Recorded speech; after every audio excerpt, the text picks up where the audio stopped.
This whole music making thing, it's pretty complex. I mean, you have to constantly take on different roles.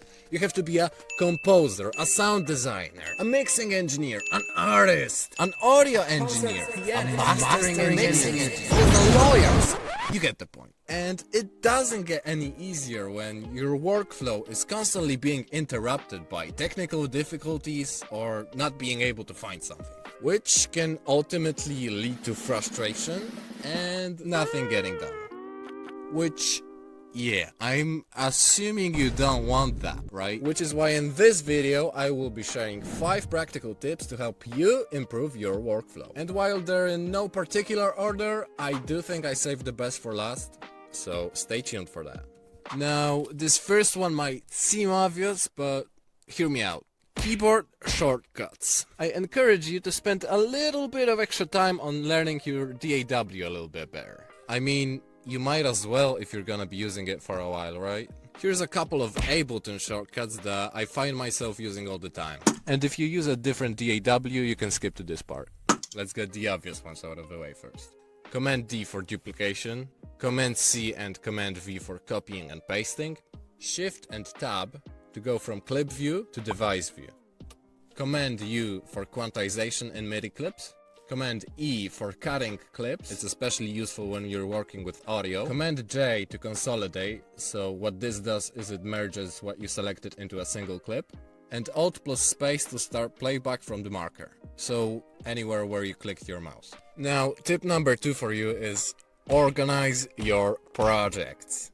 Here's how I organize mine. So in my projects folder, I have folders for each year, and there I have separate folders for each month of the year. And I like to number them with 01 for January, 02 for February, and so on. That way you can sort them by file name. Now it's a simple system, but it saves me a lot of the mess. This next point is something I wish someone told me earlier on into my music journey.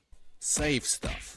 And by that I don't mean just save projects. Now, tell me if you can relate to this at all. You often have music making sessions where you play around for a bit, maybe make an 8-bar loop, but ultimately do not end up making a song. And it might be tempting to sometimes exit the project and press that don't save button. But hold up, don't press it just yet. Your session doesn't have to be completely fruitless. Chances are that there's at least one thing that's worth saving there. Maybe it's the drum loop you've arranged. Or maybe it's a serum patch that you've made from scratch. Or maybe it's a chord progression that you came up with. Now, I want you to create a new folder. Call it My Samples. This is where you will be saving all your presets, all your drum loops, all your samples, everything that you've created. And before you know it, after some time of doing that, you will have a huge library to draw inspiration from. And who knows, maybe one day you will be able to make money from these samples. It's worth giving a try. Now, tip number 4 is favorite your most used plugins. I personally find myself coming back to the same exact plugins over and over again. And it's good to be able to find all my favorite ones in the same place. Now, not all DAWs have this feature, but let me show you how to use it in Ableton. In Ableton, you can do this by selecting the plugin or sample and right-clicking it. Now a drop-down menu with different colors should appear. You can choose a color and assign it to the plugin. Now once you do that, this little square will appear in the menu on the left. Now we can rename these squares and choose if we want to see them or not using this edit button. For example, here's the categories I use. Instruments, here I put my most used instruments, as you could imagine. Effects, here I put my most used effects. Utility and master. Now here I group the more miscellaneous effects I use and ones I use for mastering, like loudness meters, for example. Now in MIDI effects I have arpeggiators, sequencers, stuff like that. Vocals. Now here I group the effects I use most often for my vocal mixing. And this last one is just for saving cool samples I want to use later.